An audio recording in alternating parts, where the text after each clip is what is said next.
Okay, so explorer sort order. And this setting controls sorting order of files and folders in the Explorer. And we have quite a few options here. Default, so files and folders are sorted by their names in alphabetical order.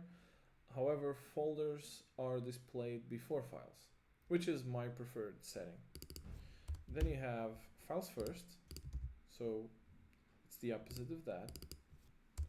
Well, almost the complete opposite. Mixed, so files and folders are sorted by their names in alphabetical order.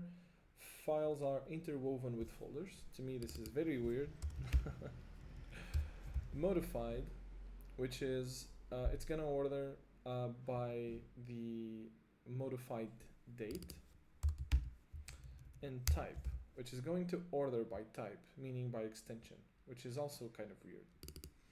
So I'm gonna leave this one as default value. So folders at the top, files at the bottom, and then they will be ordered in alphabetical order, which is really nice.